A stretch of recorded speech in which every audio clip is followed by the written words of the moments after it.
अपनी शरण में ले लो राम, ले लो राम, मुझे अपनी शरण में ले लो राम,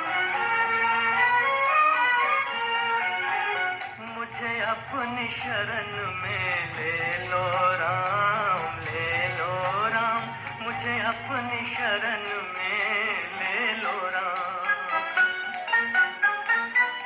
लोचन मन में जगे न हो तो, लोचन मन में जगे न हो तो, जुगल चरण में ले लो राम, ले लो राम, मुझे अपनी शरण में ले लो राम।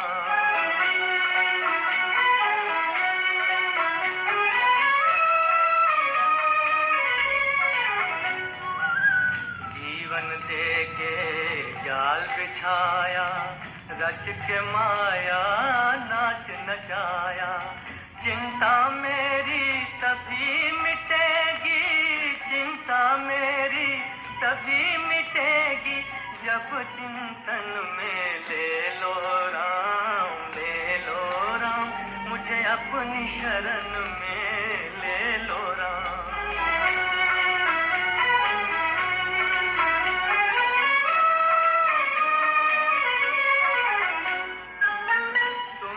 लाखों पापी तारे,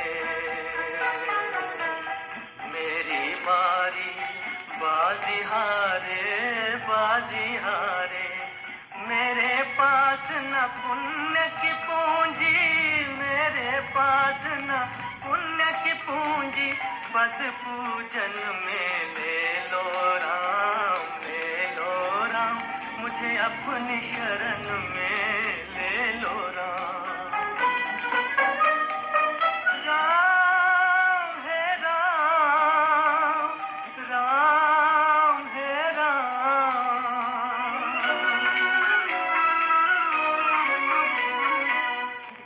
घर अटकूं, दर दर भटकूं, कहाँ कहाँ अपना सर पटकूं, इस जीवन में मिलो न तुम तो राम है राम, इस जीवन में मिलो न तुम तो, मुझे मरण में ले लो राम, ले लो राम, मुझे अपनी शरण में ले लो राम, मुझे अपनी शरण में ले लो राम।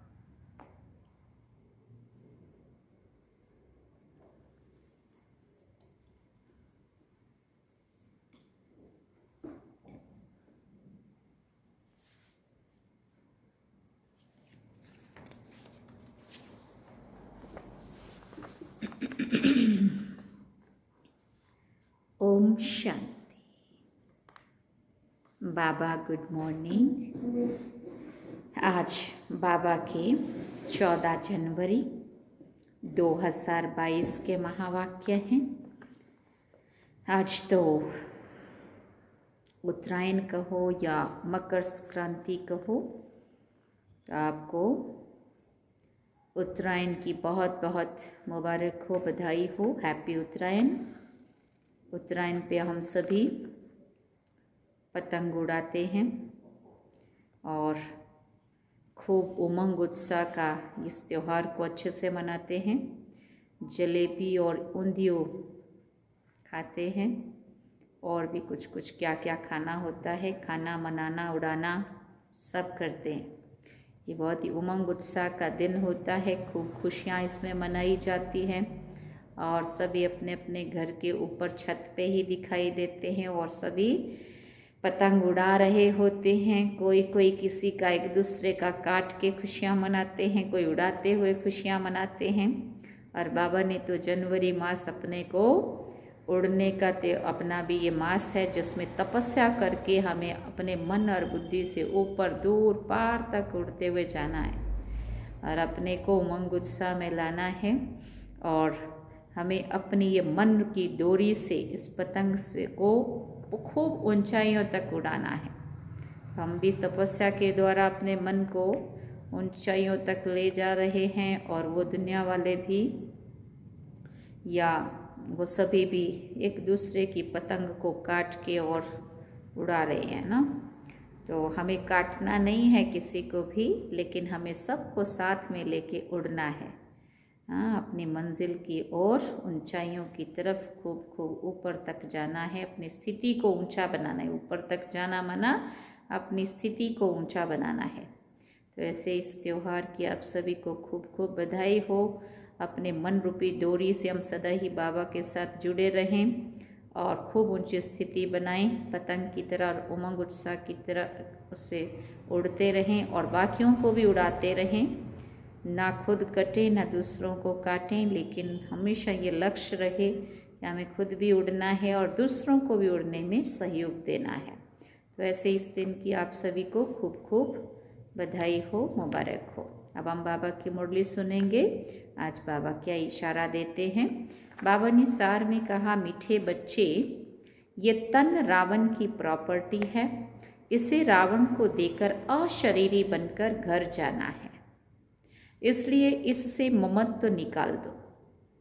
फिर बाबा ने प्रश्न पूछा, सारे सृष्टि को शांति और सुख का दान देने की विधि क्या है। तो बाबा ने उत्तर में कहा, सवेरे सवेरे उठकर अशरीरी होकर बाप की याद में बैठना, यह है विश्व को शांति का दान देने की विधि, और सुदर्शन चक्र फिराना, यह है सुख का दान देने की विधि। ज्ञान और योग से ही तुम एवर हेल्दी वेल्दी बन जाते हो, सृष्टि नई हो जाती है। गीत में हम सब ने सुना, मुझे अपनी शरण में ले लो राम। ओम शांति। ये भक्त भक्ति मार्ग में गीत गाते हैं कि हे राम मुझे अपनी शरण में ले लो। अंग्रेजी में कहते हैं कि अशलम में ले लो। हिंदी अक्षर शरणागति है, शरण में ले लो। भक्त गाते हैं क्योंकि रावण राज्य है, रावण को जलाते भी हैं, इससे भी सिद्ध है कि रावण राज्य है, मतलब रावण से हम छुटकारा पाना चाहते हैं। इसका भी अर्थ कोई समझते नहीं है। रावण का विनाश करने के लिए दशहरा करते हैं, ये भी एक निशानी है। अभी ये संगम युग है, तो इस समय ही राम की शरण में गए होंगे और रावण का विनाश किया होगा। पास्ट में जो होकर जाते हैं उनका ही नाटक बनाते हैं। तुम बच्चे जानते हो, हम अभी रावण की जेल से निकलकर राम की एशलम में आए हैं, शरण में आए हैं। रावण की जेल में जी रहे थे, वहाँ से आए और बाबा की गोद में, बाबा की शरण में आ गए। राम राज्य में रावण राज्य नहीं हो सकता और रावण राज्य में फिर राम राज्य नहीं हो सकता। दोनों बात एक साथ नहीं होती है, बाबा कहते।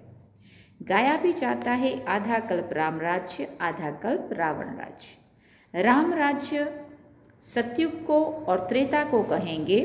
संगम युग पर जिन्होंने राम की शरण ली है वही राम राज्य में गए होंगे।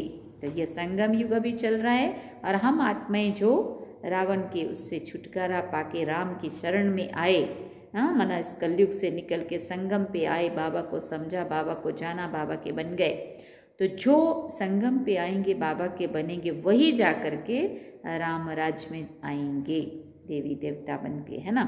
तो बाबा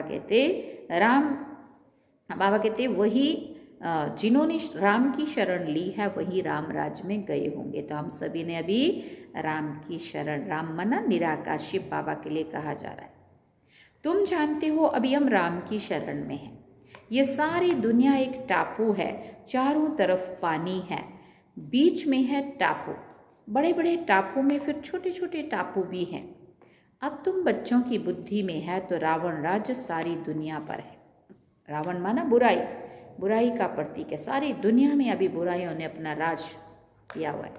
बाबा पूछते कब से शुरू होता है, समझाया जाता है आधा आधा है। राम राज्य में सुख ब्रह्मा का दिन, रावण राज्य में दुख अर्थात ब्रह्मा की रात। आधा कल्प सोझरा तो आधा कल्प अंधियारा। सतयुग त्रेता में भक्ति का नाम निशान भी नहीं। फिर आधा कल्प भक्ति मार्ग चलता है द्वापर और कलयुग में। भक्ति दो प्रकार की होती है। द्वापर में पहले पहले अव्यभिचारी भक्ति होती है, कलयुग में व्याभिचारी भक्ति बन जाती है। अभी तो देखो कच्छ मच्छ आदि सब भक्ति करते, कच्छ मच्छ आदि सबकी भक्ति करते। मनुष्यों की बुद्धि को सतो प्रधान सतो रजोतमो भी होना ही है। इन स्टेजेस से पास होना है। बाप समझाते हैं तुमने अभी राम अथवा शिव बाबा की गोद ली है। ईश्वर को बाबा कहते हैं जब वो फादर है, फिर फादर को सर्वव्यापी कहना ये कहाँ सुना। कहेंगे फलाने शास्त्र में व्यास भगवान ने लिखा है। बाप समझाते सर्वव्यापी के ज्ञान से तुमको कुछ भी फायदा नहीं हुआ। सदगति देने वाला जरूर कोई तो चाहिए ना, वो जरूर दूसरा होगा। वो सबके अंदर है तो दुर्गति होनी नहीं चाहिए पहली बात। और अगर दुर्गति को पाए हैं, सदगति चाहिए, तो जरूर वो कोई दूसरा है जो आएगा हमें सदगति देगा। वो हमारे अंदर सर्वव्यापी नहीं है। सदगति देते ही हैं गॉड फादर। ये तुम्हारा ईश्वरीय जन्म है। अभी तुम संगम पर हो। ये संगम का टाइम दिन में व रात में नहीं गिना जाता है। ये छोटा सा संगम है, जबकि दुनिया बदलनी है। आयरन एज से बदल गोल्डन एज होती है। रावण राज्य से बदल राम राज्य होता है। जिस राम राज्य के लिए तुम पुरुषार्थ कर रहे हो, तो बाबा ने कहा ऐसे ऐसे गीत भी काम में आते हैं। ये हुआ जैसे श्लोक, इनका अर्थ किया जाता है। राम की शरण में जाने से फिर तुम सुख अर्थात राम राज्य में आएंगे। फिर बाबा कहते एक कहानी भी है कि पहले तुम सुख चाहते हो या दुख, तो बोला सुख, क्योंकि सुख में फिर यमदूत लेने ही नहीं आएंगे। वो सुनाते ना कहानी कि उसको कहा गया पहले एक सुख, थोड़ा इतना देर तो सुख में रहेगा, उसके बाद तुझे दुख में जाना है। तो बोल पहले कहाँ जाएगा। उसने सोचा पहले सुख का बताऊंगा, स्वर्ग का बताऊंगा, तो फिर वहाँ से निकलूंगा ही नहीं। लेकिन फिर उसको बाबा कहते ऐसा कुछ बताते, तो बाबा कहते बोला सुख, क्योंकि सुख में फिर यमदूत लेने नहीं आएंगे। उसने ऐसा सोचा, फिर वहाँ से हम बाहर ही नहीं निकलेंगे। परंतु ये अर्थ नहीं समझते। बाप बैठ अच्छी रीति समझाते हैं। तुम्हारी बुद्धि में है हमारा देवी देवता कुल बहुत ऊंचा था। पहले ब्राह्मण कुल होता है, फिर देवता बनते हैं, फिर क्षत्रिय वैश्य शूद्र बनते हैं। तुम जानते हो हमने ही इन वर्णों से पास किया है। अभी आकर ब्राह्मण बने हैं। ये विराट रूप बिल्कुल ही ठीक है। वर्ण सिद्ध हो जाते हैं। 84 जन्म एक ही सतयुग में नहीं लिए जा सकते। एक ही युग में इतने सारे जन्म नहीं होते। ये फिर वर्ण फिरते रहते हैं। ड्रामा का चक्र पूरा हुआ, गोया 84 जन्म पूरे हुए। चक्र तो लगाना ही है, इसलिए दिखाया जाता है दैवी वर्ण में इतना समय, क्षत्रिय वर्ण में इतना समय। आगे ये पता थोड़ी था। कभी शास्त्रों में भी नहीं सुना था कि ऐसे वर्णों में आना है। तुम जानते हो 84 जन्म कौन लेते हैं।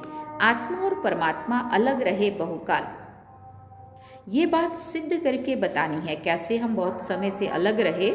कि पहले हम परमात्मा के साथ परम धाम में रहते थे, लेकिन सतयुग में से जैसे ही हम नीचे उतरी आत्माएं, तो हम नीचे जन्म मरण के चक्र में पूरा करते करते 84 जन्मों का चक्र जब तक पूरा नहीं करते, तब तक परमात्मा शिव बाबा ऊपर रहते और हम सभी आत्माएं नीचे अपना पार्ट बजा रही होती है। और फिर अंत में बहुत काल के, बहुत समय के बाद फिर परमात्मा शिव बाबा धरती पे आते हैं और आकर के हम आत्माओं का परमात्मा से मिलन होता है। तो आत्माएं परमात्मा अलग रहे बहुकाल कहते हैं, लेकिन समझते नहीं हैं। तो बाबा कहते हैं ये बात भी सिद्ध करके बतानी है। पहले पहले देवी देवता ही भारत में थे। भारत गोल्डन एज था। उस समय और कोई धर्म नहीं था। फिर चक्र को फिरना है। मनुष्य को पुनर्जन्म लेना ही है। चक्र पर समझाना बड़ा सहज है। बाबा डायरेक्शन देते हैं प्रदर्शनी में ऐसे ऐसे समझाना। इस समय जबकि हमको नई दुनिया में जाना है, तो बाप कहते हैं ये पुरानी दुनिया है। इस पुरानी दुनिया में इस पुराने शरीर के जो भी संबंधी आदि हैं, उनका बुद्धि से त्याग करो। बुद्धि से भूल जाओ उनको, है ना। बाबा कहते बुद्धि से नए घर का आह्वान किया जाता है। यह है बेहद का संन्यास। देह सहित जो भी पुरानी दुनिया के संबंध आदि हैं उन सबको भूलना है। बाप कहते हैं अपने को देही समझो। देही समझो मना अपने उस आत्मा के स्वरूप में टिको। बाबा ने कहा तुम असल में मुक्ति धाम के रहने वाले हो। सभी धर्म वालों को बाप कहते हैं अब वापस चलना है, क्योंकि सबके अंदर आत्मा है और सभी का आत्मा एक ही शिव बाबा है, परमात्मा है। इसलिए सभी धर्म की आत्माओं को शिव बाबा कह रहे हैं कि अभी अपने आत्मा के स्वरूप को पहचानो, अपने को आत्मा के उस स्वरूप में टिक जाओ और मुझ पिता परमात्मा को, ज्योति स्वरूप को याद करो, मेरे में बुद्धि योग लगाओ और देह सहित अपने इस जिस्म को, अपने इस देह को भी भूलो और देह की दुनिया को भी इस बुद्धि से भूलते चलो। तुम्हें वापस जाना है। मुक्ति को तो सभी याद करते हैं ना। अभी चलो अपने घर, जहां से तुम अशरीरी आए थे, अब फिर अशरीरी होकर ही जाना है। शरीर को तो ले जा नहीं सकेंगे। आए अशरीरी हो तो जाना भी अशरीरी है। हम इस शरीर को लेके नहीं आई थी आत्माएं ऊपर से, है ना। शरीर तो माँ के गर्भ में यहाँ तैयार हुआ, मुझ आत्मा के लिए घर, और मैं आत्मा आई, शिव बाबा ने ऊपर से जो भेजा मुझ आत्मा को, तो वो शरीर दे यहाँ धारण की। दे और दे के रिश्ते नाते यहाँ बने और यहाँ ही छोड़ के वापस आत्मा को जाना है। शरीर आई थी, शरीर यहाँ लिया, यहीं छोड़ा, आत्मा वापस जाएगी। तो बाबा कहते सिर्फ कब आना कब जाना है ये चक्र समझना है। बरोबर सतयुग में पहले पहले देवी देवता धर्म के ही आते हैं, फिर नंबरवार आते जाते हैं। जब मूल वतन से सब आ जाते हैं तो फिर वापस जाना शुरू होता है। वहाँ तो आत्मा ही जाएगी। ये तन तो रावण की प्रॉपर्टी है, तो ये रावण को ही देकर जाना है। ये सब कुछ यहाँ ही विनाश होता है। तुम अशरीरी होकर चलो। बाप कहते हैं मैं लेने के लिए आया हूँ। बाबा कितना सहज करके समझाते हैं, फिर धारणा भी होनी चाहिए। बाबा ने तो ये बातें सारी सहज करके समझा दी, अब हमें समझ भी आनी चाहिए और वो अमल में भी आनी चाहिए, धारण भी होनी चाहिए। बाबा कहते फिर जाकर औरों को भी समझाना चाहिए। तुम गारंटी करते हो बाबा हम सुनकर फिर औरों को भी सुनाएंगे। अभी 2-3 बच्चों का कोर्स चल रहा है, बहनों का, कन्याएं हैं बहुत अच्छी। तो वो शिव जी की बहुत भक्ति करती थी और शिव जी की भक्ति करते करते कहते हैं ना जितना दिल से हम उसको ढूंढेंगे पुकारेंगे तो वो मिलता है। तो अभी एक परिवार है, उसमें उनके द्वारा वो बच्चे यहाँ पहुँचे और जैसे यहाँ पहुँचे और उन्होंने ये सुना, शिव बाबा का ज्ञान सुना, तो उनको बहुत अच्छा लग रहा है। और पहले से ही वो कहते कि हम ऐसा सोचते थे कि अगर किसी में माता जी आ सकती, किसी में फलाना आता है बोलते, तो शिव जी क्यों नहीं आना चाहिए, शिव जी भी क्यों आना नहीं चाहिए, शिव जी भी आना चाहिए, वो भी ऐसे बात करना चाहिए। लेकिन जैसे ही बोले उस परिवार में आए और उनके द्वारा पता चला, वो बाबा के बच्चे हैं वो परिवार, तो उनको उनके द्वारा पता चला कि कैसे शिव बाबा धरती पे आते हैं और शिव बाबा भी कैसे हम आत्माओं को मनुष्य से देवता बनाते हैं और अभी बना रहे हैं। तो ये सारा उन लोगों ने उनको सुनाया। अब वो बच्चे लोग उन्होंने घर घर में पहले उनको सुनाया और जो जो भी उन्होंने सुनाया वो अपने घरों में जा जा के औरों को सुनाते हैं, है ना। तो अभी आज भी उनका कोर्स का 84 लाख योनियाँ और 84 का चक्र, वो सारा आज उनका कोर्स के रूप में सुना। तो उन्होंने सुनाया कि हम जागनाथ माना एक मंदिर है यहाँ पे, शिव जी का मंदिर, बोलते मैं वहाँ गई और कोई लोगों को मैंने वहाँ सुनानी शुरू कर दी। बाबा कहते हैं ना अपने को सुनो और दूसरों को जाके सुनाओ। तो वो बच्चे अभी छोटे छोटे, ज़्यादा बड़े भी नहीं हैं, वहाँ जा कर के वो बच्चियाँ वहाँ जाके बोलती है मैं सुनाने लगी और लोग वहाँ पानी का लोटा लेकर के शिव जी के ऊपर चढ़ाने आए थे। तो वो चढ़ा रहे थे लोटा वहाँ शिव जी पे और सुन रहे थे मेरी बातें ध्यान से कि ये क्या सुना रही है ये, माना ध्यान उनका उनकी बातों पे था। तो वो उनको स्पष्ट जो उसने सुना, जो उसको समझ में आया, सारा उनको सुना के आ गई। तो इतना अच्छे से आज सुना रही थी कि मैंने ऐसे किया, क्योंकि जो बात हमें अच्छी लगती है, हमें सच लगती है और हमें लगता है कि नहीं ये बात जो हमने सुनी वो औरों को भी सुनानी चाहिए, क्योंकि वो तो बेचारों को पता नहीं है ना कुछ भी। इसलिए बाबा कहते तुम्हारा क्या फ़र्ज़ है तुम फिर जा कर के औरों को समझाओ। तो तुम्हें भी जा कर के औरों को समझाना चाहिए। तुम गारंटी करते हो बाबा हम सुनकर फिर औरों को भी सुनाएंगे।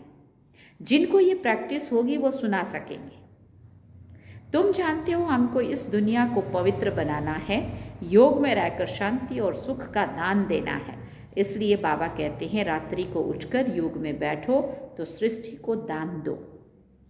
सवेरे सवेरे अशरीरी होकर बैठते हो तो तुम भारत को बल्कि सारी सृष्टि को योग से शांति का दान देते हो। और फिर चक्र का ज्ञान सिमरन करने से तुम सुख का दान देते हो। सुख होता है धन से।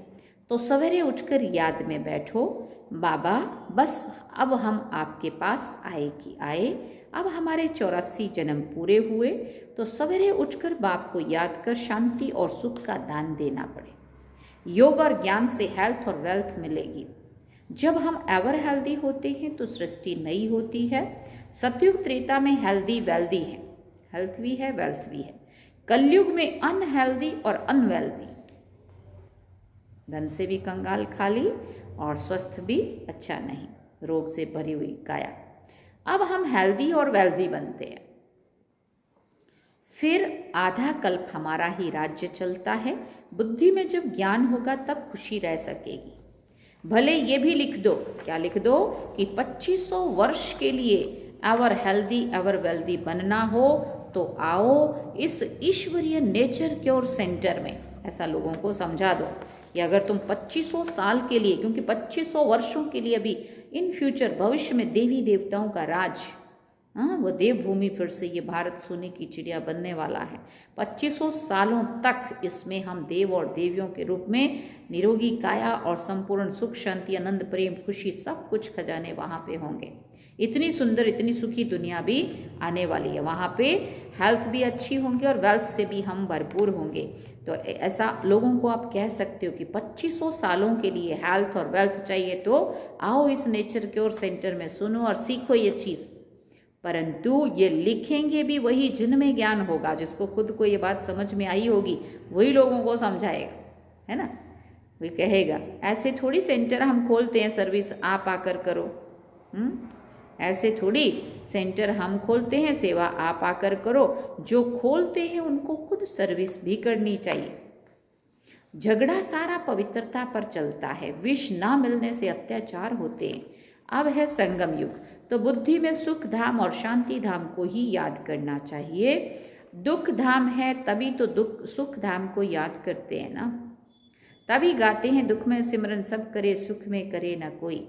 ये पतित दुनिया है। लौ कहता है कलयुग के अंत में सबको पतित होना ही है। जब तक संगम आए और राम राज्य की स्थापना हो फिर रावण राज्य का विनाश हो।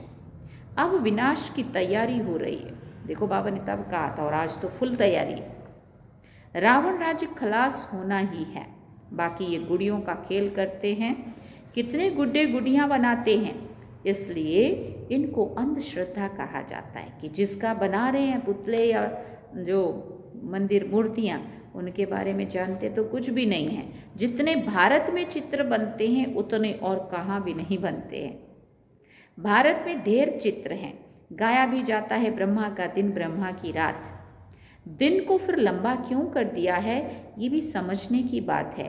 पहले अव्याभिचारी भक्ति और फिर व्याभिचारी भक्ति। अव्याभिचारी भक्ति माना पहले एक ही शिव की भक्ति शुरुआत शिव जी की भक्ति से हुई थी और आज व्याभिचारी भक्ति माना अनेकों की भक्ति आज पूजा पाठ मंदिर कितनों का बन रहा है, कितनों की कर रहे हैं।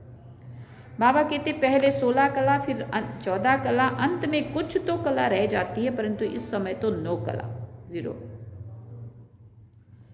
इस समय है तमो प्रधान दुनिया। तमो कलयुग से शुरू होता है, फिर अंत कहेंगे तमो प्रधान।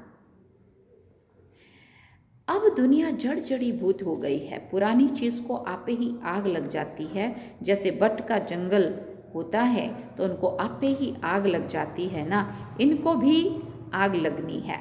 थोड़ा भी कुछ आपस में हुआ तो आग सुलग जाएगी। घर में कोई छोटी बात पर झगड़ा होता है, आपस में दो दोस्त होते, थोड़ी सी बात पर ऐसी दुश्मनी हो जाती तो एक दो का गला भी काटने लग पड़ते हैं। क्रोध भी कम नहीं है, एक दो को मारने के लिए देखो कितनी तैयारी कर रहे हैं। क्या है? क्रोध का परिणाम है ना। यह है ड्रामा। क्रिश्चियन लोग हैं दोनों बड़े, आपस में मिल जाएं तो सब कुछ कर सकते हैं। पोप भी क्रिश्चियन का हेड है, उनका भी बहुत मान रखते हैं, परंतु मानते उनकी भी नहीं है। जब यहाँ भी जो बच्चे बाप की नहीं मानते हैं तो वो विनाशी पद पाते हैं। श्रीमत पर चलना चाहिए। श्रीमत भगवत गीता है ना, और कोई शास्त्र में श्रीमत है ही नहीं। श्री माना श्रेष्ठ ते श्रेष्ठ। तो जो कभी पुनर्जन्म में नहीं आते हैं, मनुष्य तो पुनर्जन्म में आते हैं। विद्वानों ने तो जन्म मरण से रहित की गाई हुई गीता में पूरे 84 जन्म लेने वाले का नाम डाल दिया है। वास्तव में परमपिता परमात्मा ही ज्ञान सागर, पवित्रता का सागर, पतित पावन गाया हुआ है। वही वरदान देते हैं बच्चों को। उनके बदले श्री कृष्ण का नाम डाल दिया है। पहले पहले शिव जयंती, फिर होती है कृष्ण जयंती। शिव बाबा आते हैं नई दुनिया स्थापन करने, तो पहले बाप का जन्म, फिर बच्चे का जन्म। बाप के जन्म से ही कृष्ण बच्चा निकला, वो भी एक ही होगा। दैवी संप्रदाय कहा जाता है ना, तो कितना भूल कर दी है। कोई एक भी इस बात को समझ जाए तो उनके सब जिज्ञासु उठ पड़े। बाबा कहते सबका मुंह पीला हो जाए। हजारों लोग उनसे आगे जुड़े हुए हैं। अब उन्होंने एक ही बात, उनको समझ नहीं आई तो इनको जैसी समझ आई वो वैसा ही उनको समझा रहे हैं, और वो लोग भी वैसा ही सच मान रहे हैं। एक भी किसी हेड को, बड़े को समझ में आ गई ये बात, उस सबके बीच में कह देवे कि नहीं भाई ये ऐसी नहीं ऐसी बात है, सबके मुंह पीले हो जाएंगे। क्या सुना रहा है, आज तक तो ऐसा बोलता था, क्या बोलने लगा, उसको क्या हो गया, है ना।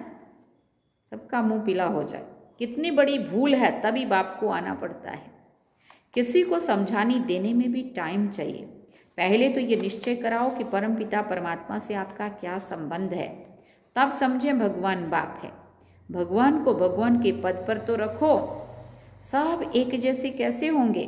कहते हैं सब भगवान की लीला है, एक रूप छोड़ दूसरा लेते हैं, लेकिन परमात्मा कोई पुनर्जन्म थोड़ी लेते हैं। ये बाप दादा दोनों ही कंबाइंड है और बच्चों को समझा रहे हैं। बाप दादा का भी अर्थ किसी की बुद्धि में नहीं है। त्वमेव माताश्च पिता स्वामेव, त्वमेव बंधु च सखा त्वमेव कहते हैं ना, ओ गॉड फादर भी कहते हैं।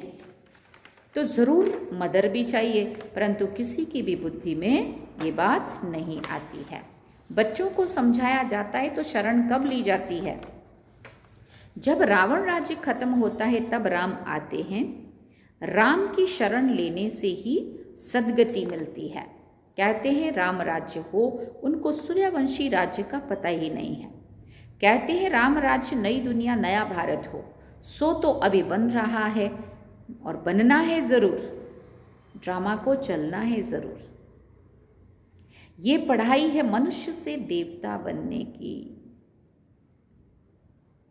मनुष्य किसी को देवता बना ना सके, बाबा आकर मनुष्य को देवता बनाते हैं, क्योंकि बाबा ही स्वर्ग की स्थापना करते हैं।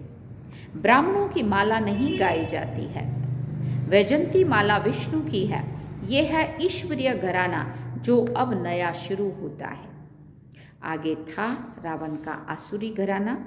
रावण को आसुर कहा जाता है। ये कंस जरासंधी नाम भी अभी सिद्ध होते हैं। जन्म जन्मांतर तुमको साकार से वर्षा मिलता है, सतयुग में भी साकार से वर्षा मिलता है, सिर्फ इस समय तुमको निराकार बाप से वर्षा मिलता है। अच्छा, मीठे मीठे सिकिल दे बच्चों प्रति माता पिता बाप दादा का याद प्यार और गुड मॉर्निंग। रूहानी बाप की रूहानी बच्चों को नमस्ते। हम रूहानी बच्चों की रूहानी माता पिता बाप दादा को दिलवा जान सिकवा प्रेम से याद प्यार, गुड मॉर्निंग, नमस्ते, थैंक यू बाबा, शुक्रिया बाबा। अब धारणा के लिए मुख्य सार सुनेंगे। पहला पॉइंट, देह सहित पुरानी दुनिया के संबंधी आदि सब भूल स्वयं को देही समझना है। देही समझना है माना आत्मा के उस स्वरूप में टिकना है। बुद्धि से नए घर का आह्वान करना है। नए घर का आह्वान करना है माना अपनी सत्युग की दुनिया को याद करना है। दूसरा पॉइंट, सवेरे सवेरे उठकर सारी दुनिया को शांति और सुख का दान देना है, मनसा सेवा। हाँ, ऐसे उस स्वरूप में टिक करके सारी दुनिया को, बाबा से बहुत सारी किरणें मेरे ऊपर आ रही है, मेरे द्वारा पूरी संसार को ये किरणें फैल रही हैं और मेरे द्वारा सभी को सुख और शांति मिल रही है, ऐसा योग में अनुभव करना है। वरदान में बाबा ने कहा, आकारी और निराकारी स्थिति के अभ्यास द्वारा हलचल में भी अचल रहने वाले बाप समान भव। आकारी और निराकारी स्थिति के अभ्यास द्वारा हलचल में भी अचल रहने वाले बाप समान भव। जैसे साकार में रहना नेचुरल हो गया है, ऐसे ही मैं आकारी फरिश्ता हूँ और निराकारी श्रेष्ठ आत्मा हूँ। ये दोनों स्मृतियाँ नेचुरल हो, क्योंकि शिव बाप है निराकारी और ब्रह्मा बाप है आकारी। अगर दोनों से प्यार है तो समान बनो। साकार में रहते अभ्यास करो, अभी अभी आकारी और अभी अभी निराकारी। तो यह अभ्यास ही हलचल में अचल बना देगा। स्लोगन में बाबा ने कहा, दिव्य गुणों की प्राप्ति होना ही सबसे श्रेष्ठ प्रभु प्रसाद है। दिव्य गुणों की प्राप्ति होना ही सबसे श्रेष्ठ प्रभु प्रसाद है। अच्छा, ओम शांति। अब हम सुनेंगे लवलीन स्थिति का अनुभव करने के लिए बाबा का आज का महावाक्य। बाबा ने कहा, जो प्यारा होता है उसे याद नहीं किया जाता, उसकी याद स्वतः ही आती है। सिर्फ प्यार दिल का हो, सच्चा और निस्वार्थ हो। जब कहते हो मेरा बाबा, प्यारा बाबा, तो प्यारे को कभी भूल नहीं सकते हैं। कितनी अच्छी बात सुनाई बाबा। और निस्वार्थ प्यार सिवाय बाप के और किसी भी आत्मा से नहीं मिल सकता। इसलिए कभी मतलब से याद नहीं करो, निस्वार्थ प्यार में लवलीन रहो। स्वार्थ से तो दुनिया भी याद करती है, हमें निस्वार्थ भाव से बाबा के प्यार में खो जाना है, लव में लीन हो जाना है। ये थे आज के लवलीन होने के लिए बाबा का महावाक्य। और हम सब ने जो मुरली में भी सुना, और आज तो हम सारे खूब पतंग उड़ाने वाले हैं। हम आप सभी क्या कहते हैं, ऊपर अपने अपने टेरेस पे जा कर के, छत पे जा कर के, तो वो पतंग उड़ाते उड़ाते इस अंदर के मन रूपी पतंग को डोरी से बांध करके और अपने शिव बाबा की तरफ भी और ऊंचाई की तरफ भी जाना और खूब इंजॉय करना। ठीक है, ओम शांति। आज बाबा ने कहा, मीठे बच्चे, ये तन रावण की प्रॉपर्टी है, इसे रावण को देकर अशरीरी बन घर जाना है, इसलिए इससे ममत्व निकाल दो। अभी हम बाबा के प्यार में खो जाएंगे और बाबा को याद करेंगे 10 मिनट।